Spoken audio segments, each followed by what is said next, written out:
a lot more that's incredible.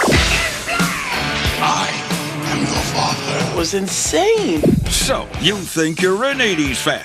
Okay, Sergio Valenti, can you handle this? It's I Love the 80s, and this is 1980. The flicks, the fashions, the trends, the TV, the tunes. Remember Blondie? A totally awesome year that gave us these burning questions. Why did Doc get laid so much? The Doc nailed everybody. Could Han kick Luke's ass? Luke was kind of a wuss. Right. And do you believe in miracles? The answers to those questions, plus sweet, sweet air supply. And one smelly doll. What's that? Because you love the 80s. 80s. Because you still wear your collar up. Admit it. I did do that. This is 1980.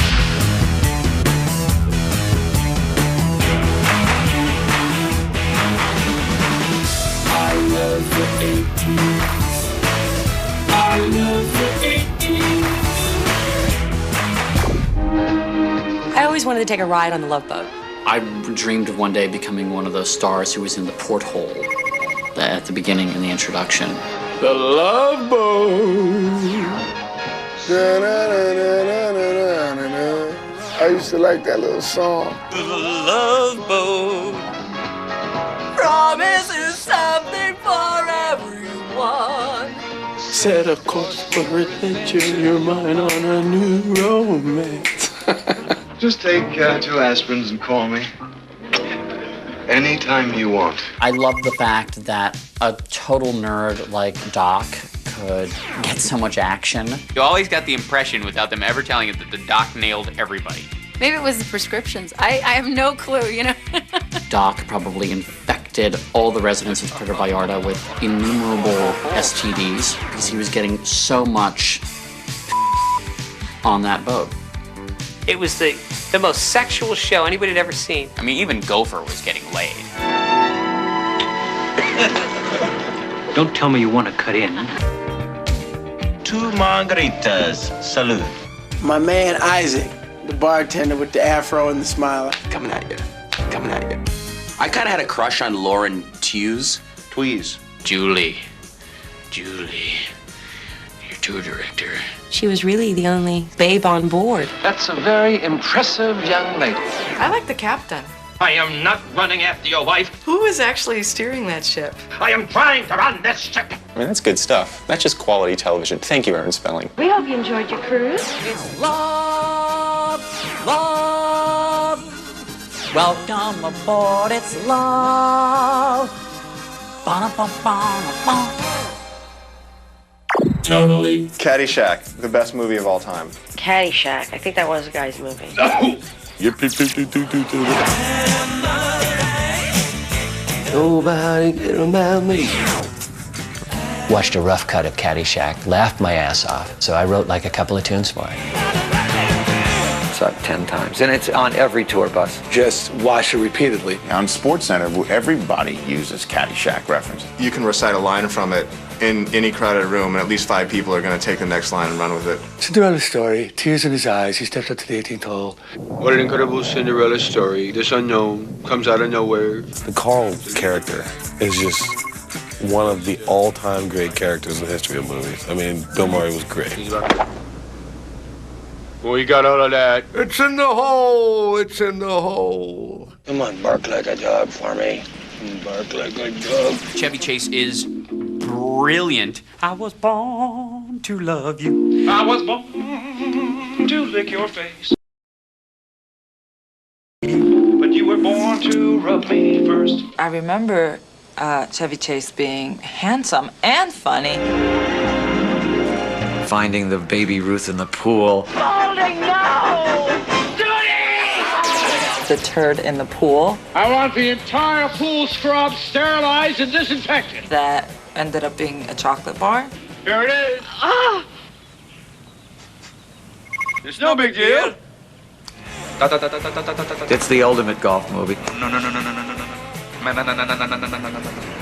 When they were done, they had to know they had a classic. So I got that going, which is nice.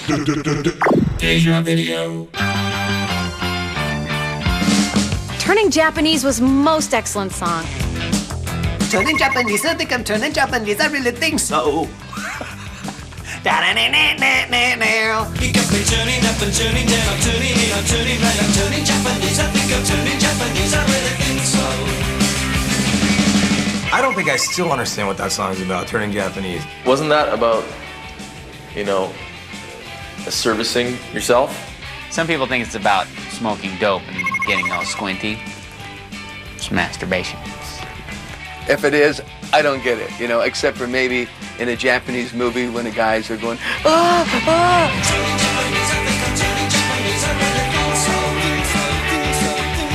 I do think it was about wanking off. That's my personal opinion, and I'm gonna stick with it.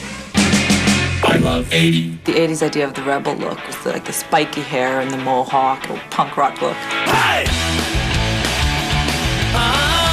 I shaved my head and had spiky hair coming out. And I also bleached my bang. I had like a long bang and put peroxide in it. I like to be different and antisocial. I don't want to look like the rest of the trendies, and if people don't like it, then they just don't have to look at me. Preppy was a reaction to punk. You saw all these high school kids. They wanted to be tidy and prissy looking, as opposed to punk, which was a very deconstructed, very angry look. Preppy was very cool in 1980. The little alligator and the polo shirts. I have an alligator on my shirt! Get a tattoo of an alligator, and then I'll think you're someone to deal with. I had, the button-down Izod pink shirt with the match pink tights and the navy blue skirt and the navy loafers. I always looked like somebody's chaperone. I always thought I was like edgy. So I went to Lumber City and got a chain belt. Like wore a chain around my waist because I was trying to be punk. Yeah, I think I even went with the collar up a couple times. I did do that. Oh, I can't believe that. Hi, gnarly. What's that? Welcome to the world of strawberry shortcake. I was sitting in my room. I can't quite remember what I did with it, but it was in the toy box with all my Barbies. Strawberry Shortcake was the best-selling doll of 1980. We're talking about your decade. I think I had the Strawberry Shortcake sheets and bedspread or something. I had the Strawberry Shortcake suitcase that said going to Grandma's. I remember the Strawberry Shortcake dolls, and I'm not ashamed to admit it, because there was a 7-year-old and a 4-year-old, these two girls who lived next door to me, and they had those things, and they stunk. Why am I all alone? The doll was scented? Okay. She lives in a shortcake. Now that sounds like fun. For Strawberry Shortcake as a role model to be living in a place filled with cake, cream, and strawberries, it was highly fattening because of all the carbs. I mean, Strawberry Shortcake was always the arch enemy of Dr. Atkins. Lunchtime, Custard. I'm hungry. We just drew a line of chalk in the sidewalk and said, look, Smurf people this side, Strawberry Shortcake people over there. And you Care Bear jerk-offs can stay off the sidewalk entirely. Strawberry Shortcake, and you will know. I love 80. Coming up, prepare for reboarding. Can you fly this plane? Surely you can't be serious. I am serious. And don't call me Shirley. Get back on the bull at Gillies. You didn't ride a mechanical bull in the 80s. You ain't you know what I mean? And grab your pliers. It's time to put on those tight designer jeans. Got sucked in. You can't breathe the rest of the night, but your Sassoons are looking. Next on I Love the 80s, 1980. But first, the Makeout songs of 1980. Ladies and gentlemen, I, Lionel Richie, give you the Makeout songs of 1980. Girl, you're every woman in the world to me. Every Woman in the World by Air Supply. Longer than there've been fishes in the ocean. Longer by Dan Fogelberg. Do that to me one more time. And Do That to Me One More Time by Captain and Tennille. The Makeout songs of 1980. Do you feel the love? I think you do. Makeout songs of 80. I love the 80s. Babes of 80. I'm Brett Michaels, and I bring you the Babes of 1980. Princess Leia, intergalactic babe. Bo Derek, cornrow babe. Charlene Tilton, younger Dallas babe. Victoria Principal, older Dallas babe. Suzanne Summers, regal beagle babe. And there you have it, the babes of 1980, and I ought to know. Babes of 80. I love the 80s. Oh man, Brooke Shields and Blue Lagoon.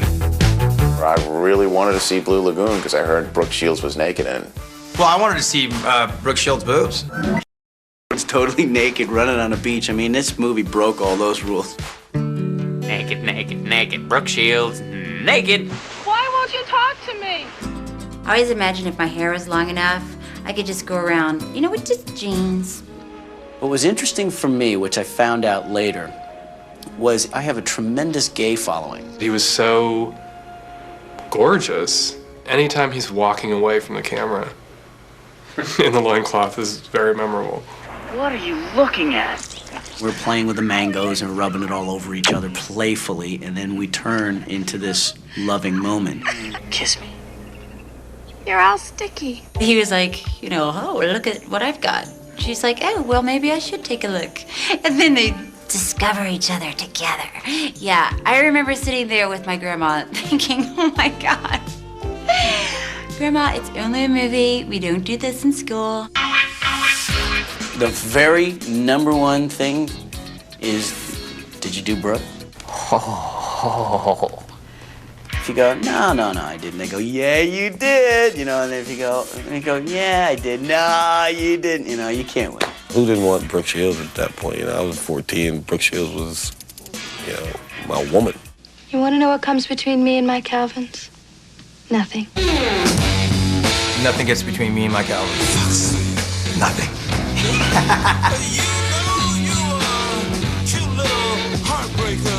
The thought of that was pretty good. Between me and my Calvins? Nothing. Nothing. Up until about, I would say, 6 weeks ago, I didn't understand that was double entendre. I didn't understand that was somewhat risque. Isn't that what it means? She wasn't wearing any underpants? Dirty and soiling her jeans. Now I get it. I get it. Way to go, Brooke. Yeah, right. I'd come between you and your Calvin. Just give me about 3 hours and a few beers. Foxy lady. I love 80.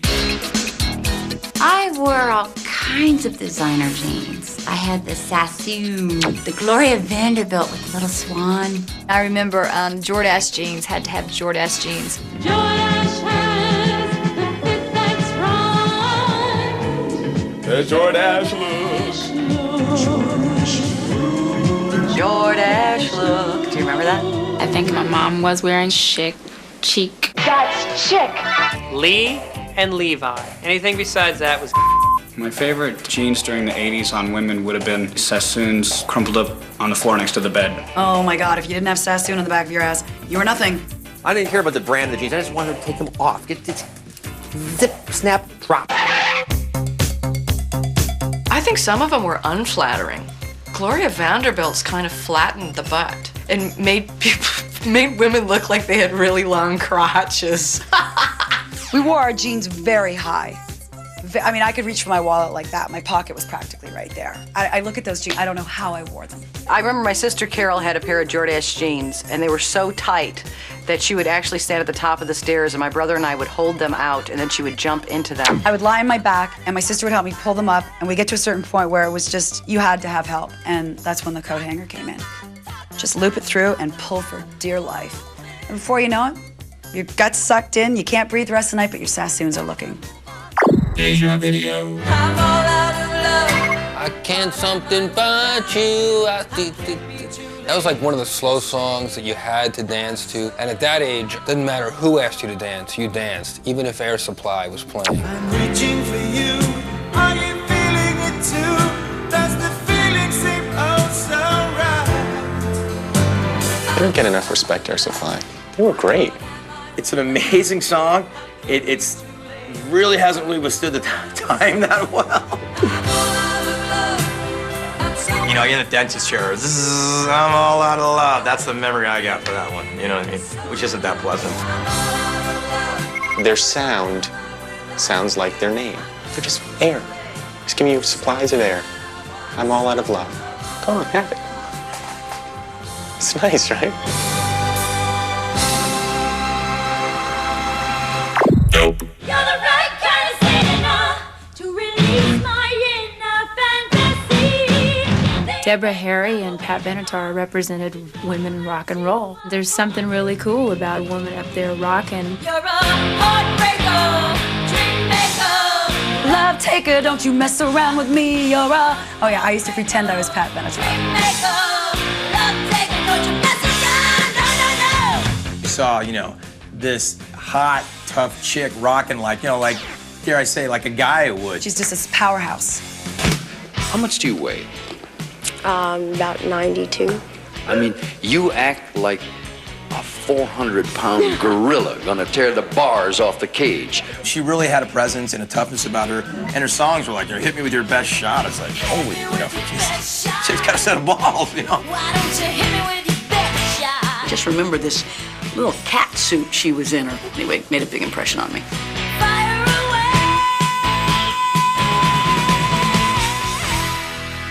Pat Benatar's beautiful woman, still is, but Deborah Harry was just it for me.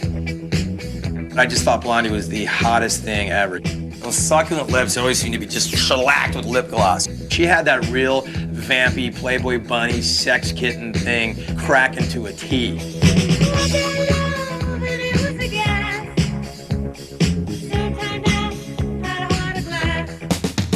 Deborah Harry was definitely a punk. She's like a trendsetter. I really think that Blondie had a lot of diversity there, and really in a sort of New York cool art rock way. To me, she's the coolest and the hippest. Love Debbie Harry. Everyone does.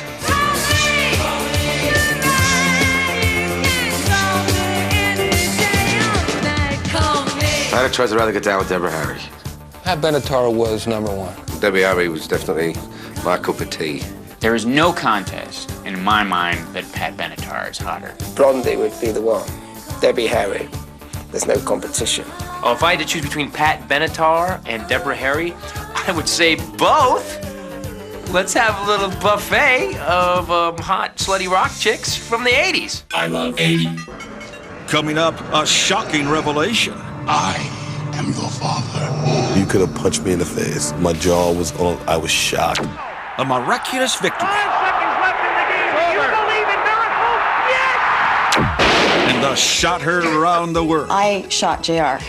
It was me. Apollonia shot JR. Next on I Love the 80s, 1980.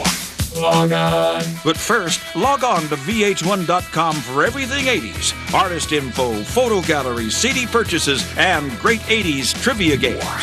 I love the 80s. This was Hunks of 80. Hi, I'm Tracy Elizabeth Lords, and I bring you the hunks of 1980. Will this one do? Richard Gere, Gigolo hunk. Say, nasty, nasty boys. Jim Palmer, Tighty Whitey hunk. John Travolta, Gillies hunk. Erik Estrada, Hog Riding hunk. And Greg Evigan, Big Rig hunk. You nasty boys. There they are, the men of 1980. 100% USDA prime hunk. Hunks of 80. I love the 80s. Oh, Dallas was huge. Na na na na na na na. The music was big, it was bold. I loved that show, it was great. The bribery and the scandal, it was just such a beautiful thing back then. Who didn't watch Dallas? We still know who shot JR. JR was a bastard.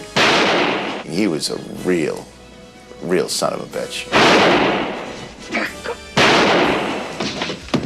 I remember it was like in the streets, they was like, who shot JR, man? That was big. It was insane. I mean, it was everywhere. How long do you think you can keep this scam up? 20, 30 years, something like that. Just as long as you possibly can, right? Sure. It wasn't Sue Ellen. I really don't think that I could have shot my husband. I thought it was his wife. If not, it should have been, because he was awful to her. She could have tried any time she wanted to. The gun was right there in the closet. Who shot JR? I still don't know. Kristen something or other. You think you've got it all figured out. I shot JR. It was me. Apollonia shot JR. Bad bastard. Mary Crosby shot JR, to answer your question. Yes, Mary Crosby. It was you who shot JR. They're like, who shot JR? I'm like, who's gonna shoot the rest of them? I love 80. 9 to 5, Dolly Parton, Dabney Coleman. I loved that movie. Tumble out of bed and I stumble to the kitchen, pour myself a cup of ambition and yawn. The ladies that rise up and kidnap their boss because they can't take it anymore. Spare me the women's lib crap. I expect to be treated equally, with a little dignity and a little respect. Working 9 to 5, what a way to make a living. I think the movie 9 to 5 really brought forward the fact that if you make women angry, especially if they're their boss, they will kill you. Look, I got a gun out there in my purse. And up to now, I've been forgiving and forgetting because of the way I was brought up. But I'll tell you one thing. If you ever say another word about me or make another indecent proposal, I'm going to get that gun of mine. And I'll turn you from a rooster to a hen with one shot. Dolly Parton, fantastic. Don't think I can't do it.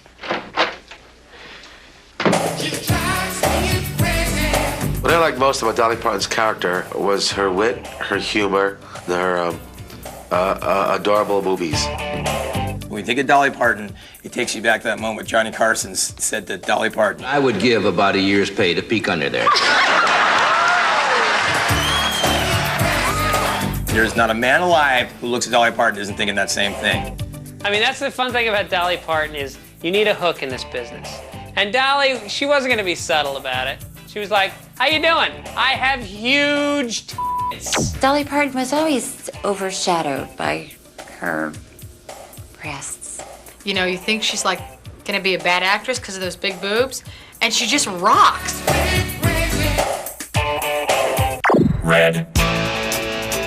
In 1980, there was a movie that came out called Urban Cowboy. Somehow, even though the movie didn't take off, the whole cowboy hat and boots thing did. The urban cowboy look is very cool. The cowboy boots and the jeans. I thought it was very sexy. Jackets and hats were interesting. I've always liked guys that wear jeans and cowboy boots. For a few years, I wore that.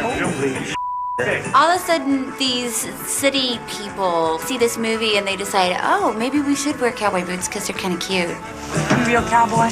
Most of these guys, the only cows they see are at Arby's. Well, that depends on what you think a real cowboy is. It was John Travolta, Deborah Winger, and there was the scene where she rides the bull very seductively. Mechanical bull, I mean, that is such an 80s artifact, you know, which is, if you didn't ride a mechanical bull in the 80s, you ain't you know what I mean? I'll turn it up. I mean, there was mechanical bulls in like every city after that movie. At your local Red Onion, there was a mechanical bull and your dad was riding it. My room was covered with pictures of John Travolta. I was like, how can I get with John Travolta? John Travolta's ass in Urban Cowboy is, there should be a shrine built to it. When I was a little younger, I thought, oh my God, these two are so in love. You won't get married. And when you watch it as an adult, it's like, oh, they're just kind of rednecks trying to, get together on a Friday night. Fine, forget it. Fine, forget it. Deja video. Another one bites the dust. Another One Bites the Dust is just a very terrific, very simple song with some cool effects. Another one bites the dust. Another one gone. Another one gone. Another one bites the dust. It was kind of the first time I remember hearing, such a funky, cool beat mixed in with the rock. How do you think I'm gonna get along without you when you're gone? They went out as a band with the attitude of we will have no rules, we will not stick to a formula, we're masters of our own destiny. If you talk about somebody like Freddie Mercury, you're talking about one of the greatest vocalists who ever walked the planet Earth.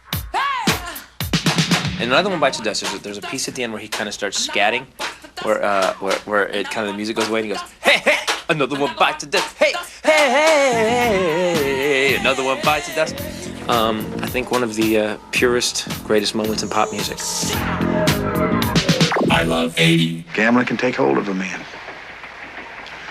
gotta be able to walk away from it. You gotta know when to hold them. Know when to fold them, yeah. Know when to walk away. Know when to run. The Gambler was a real hot song. I quote The Gambler even when, like, I'm playing blackjack. Kenny Rogers was Plato to my dad. It was like philosophy to him. Like, there's time enough for counting when the dealing's done. And my dad look over driving the car and just nod like, yeah, huh? Okay, Dad, whatever. My dad thought it was one of the deepest songs ever done. I now have a gambling avocation, let's say, because of Kenny Rogers. How much money you got? About $300. This won't take long. Kenny Rogers was a huge pop star. Keeping the beard all these years, excellent choice. He kept that beard tight and right, y'all. Well, sit down, kids, and I'll tell you this whole story. I do like his chicken. It needs salt sometimes, but... Gambler chicken, coward chicken, lady. Lady, you come into my life and made me whole. you're my lady. He just had a super career at the beginning of the 80s. He was it.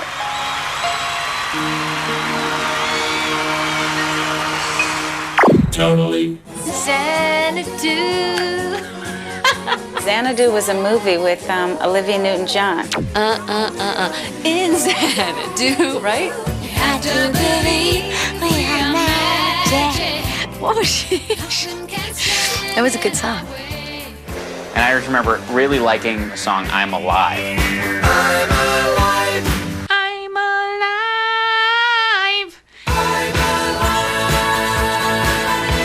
They all had this sort of glow, as if they had swallowed vast amounts of barium and were just kind of radioactively glowing. I just remember this like angelic, glowing, roller skating Australian woman.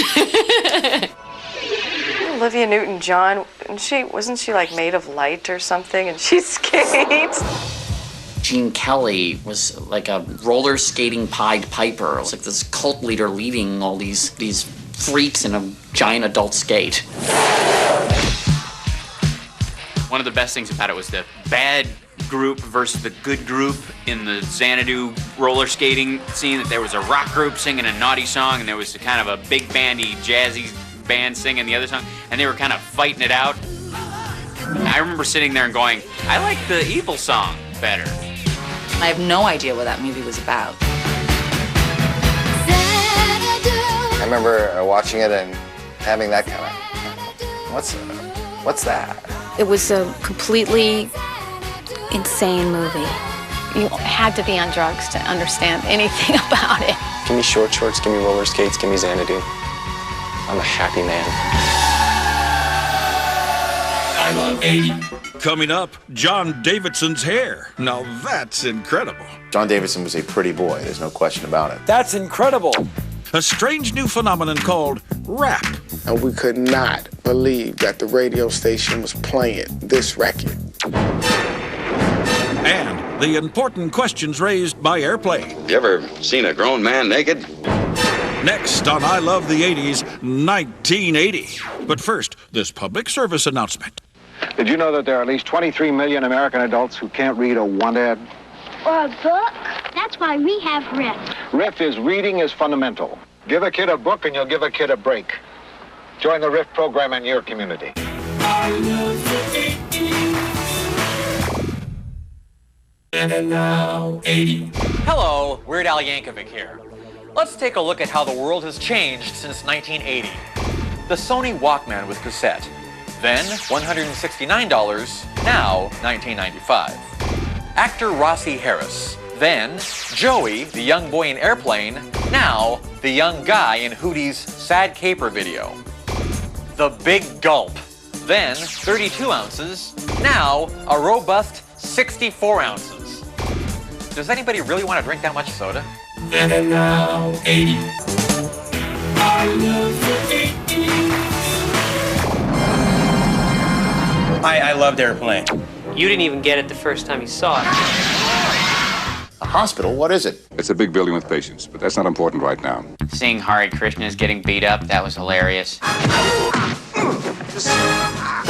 I dig silly movies. It's like I picked the wrong week to quit drinking. It's like I picked the wrong week to quit amphetamines. It's like I picked the wrong week to quit Sniffing glue. He was upside down, right?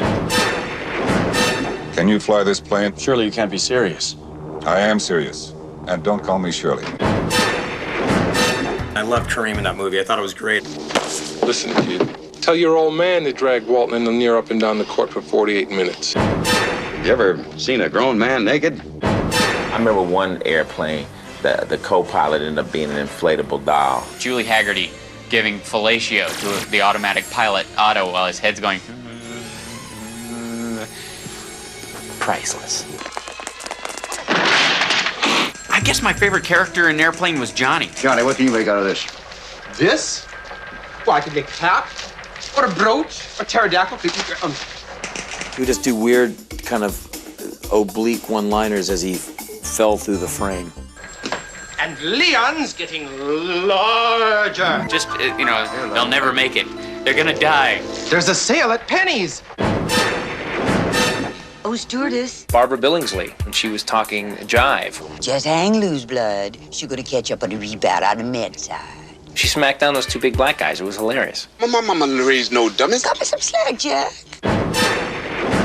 Way like midgets and farts will always be funny. Airplane will always be funny. We have clearance, Clarence. Roger, Roger. What's our vector, Victor? I love 80. Here's Wonder Mike, Hank, and Master G, the Sugarhill Gang. You don't stop. The first time I heard Rapper's Delight, I was in Harlem at my friend's house, and we could not believe that the radio station was playing this record. Rapper's Delight was like the first rap record I heard that really kind of got me motivated. I remember hearing that and, literally being, floored. It took the whole country by storm. I said a hip hop, the hip to the hip hop, you don't stop the rocker to the bang bang boogie. Say up jump the boogie to the rhythm of the boogie to beat. Yeah, I know every word. I mean, I don't think anybody who was around in that year doesn't know every single word to that song. You see, I am Wonder Mike, and I'd like to say hello to the black, to the white, the red, and the brown, the purple, and yellow. Well, so far you've heard my voice, but I brought two friends along. And next on the mic is my man Hank. Come on, Hank, sing that song. Check it out. What I really liked about it is there was a dynamic happening in their voices. Each one of them had a different style. So each one of them captured a certain feeling. Like me, I was a Big Bag Hank guy. I was Wonder Mike. That was my guy. Have you ever went over a friend's house to eat and the food just ain't no good? The macaroni soggy and the pizza mush and the chicken tastes like wood. When he's talking about going over to his friend's house to eat and the food just ain't no good, I mean, to me that was like lyrical poetry. I'm 11, I'm like, you hear about the macaroni soggy? I'm like, yeah, that's my house. So you bust out the door while it's still closed, still sick from the food you ate. And you rush to the store with quick relief from a bottle of KO Pectine. Here's your video. Got this in pocket. Pass in Pocket, great video. You got, Chrissy Hine from Ohio. Really at her all-time sexiest, though, in that video. That, to me, is what a chick rock star should be.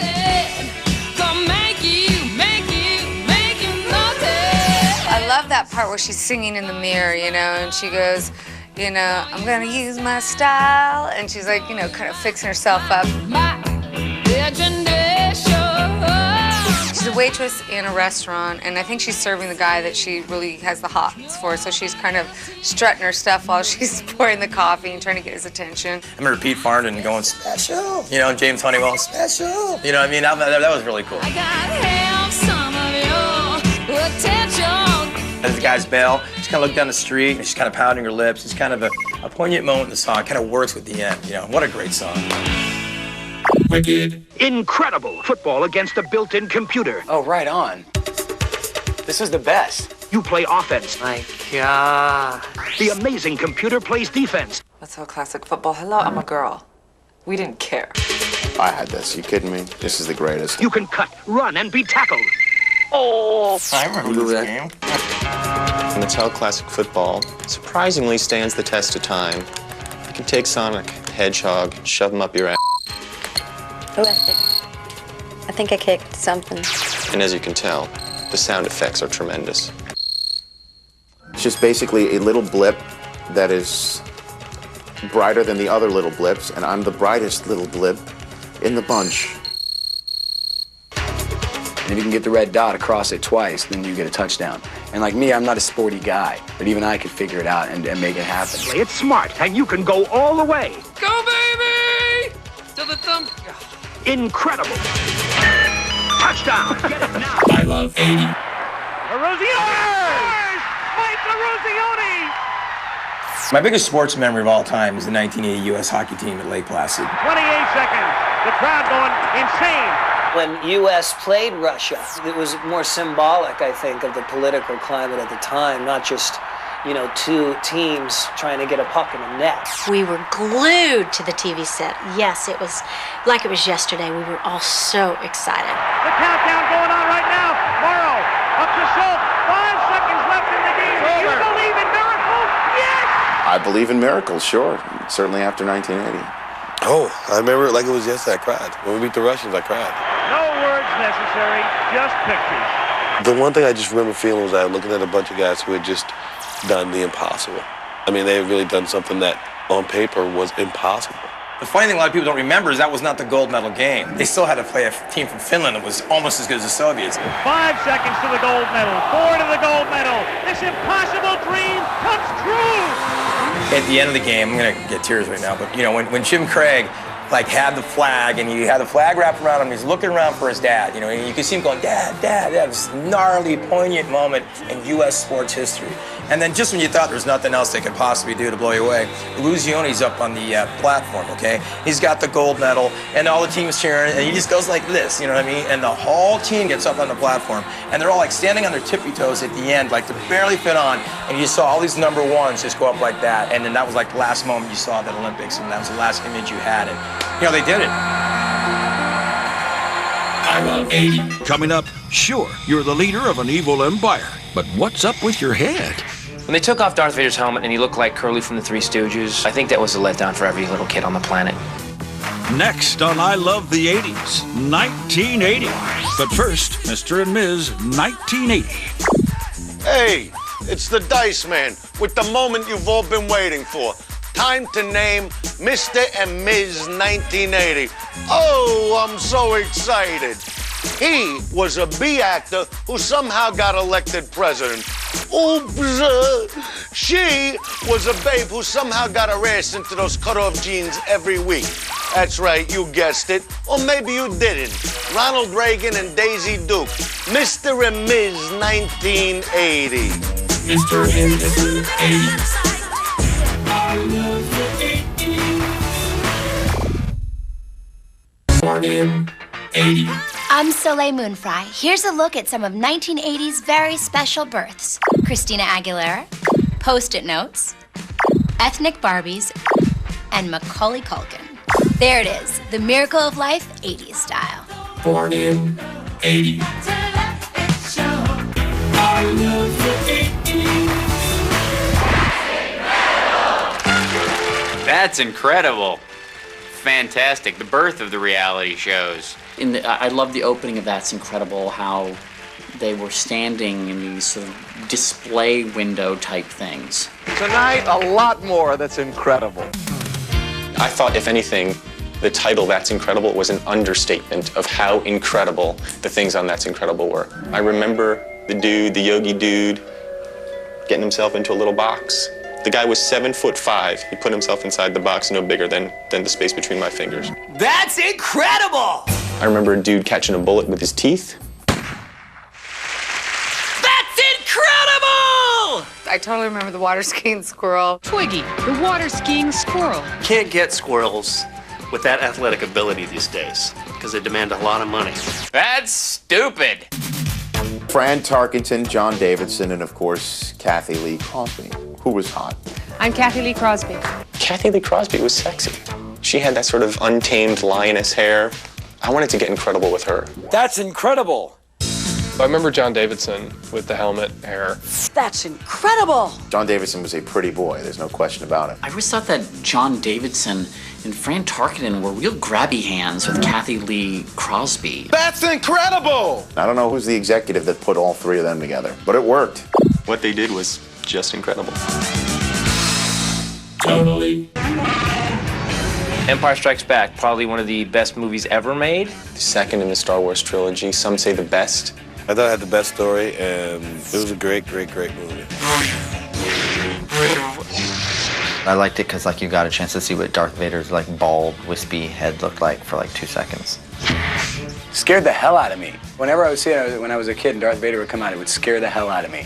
When they took off Darth Vader's helmet and he looked like Curly from the Three Stooges, that was a letdown for every little kid on the planet. I so wanted to be Han Solo. It was disgusting. It's like, but it was impossible in Kentucky to find those European cut vests. I love you. Han was just cool. I know. Oh, there is no question in my mind that Han Solo was far sexier than Luke. But Luke had the Force. The Force around you. I want the Force, man. Excuse me, Han Solo the badass. Luke, just a kid. Just a wet behind the ears kid. And he could have kicked Luke's ass, because when you look back at it, Luke was kind of a wuss. Welcome, I'm Lando Calrissian. I'm the administrator of this facility. Bringing Lando Calrissian in the form of Billy D. Williams, which is who, you know, Lover Man, Colt 45, dude. You know, body language tells you a lot about what a person's thinking. Lando, you know, he still looks like the malt liquor guy to me. He just looks like the malt liquor guy with a spacesuit on. Something like that. And who might you be? Leia. I think guys thought she was so hot because she had those donuts on her ears. Welcome, Leia. I was really into Princess Leia because she had my name. You know what I mean? But I didn't know if I could wear my hair like that because it was a little weird. No, I thought Yoda was cool. I thought he was a cool Jedi Master. Jedi Master? I liked, you know, that he could do this and things would rise up. You know, the X-Wing fighter would rise up. I've tried to do this. Nothing much raises up. I am your father. When Darth says, I'm your father, Luke, you could have punched me in the face. My jaw was on. I was shocked. Join me, and together we can rule the galaxy as father and son. I was ready for the next one. Because if that was where we were going with that one, wow, I gotta see where we're going with the next one. What's gonna happen next? I love 80.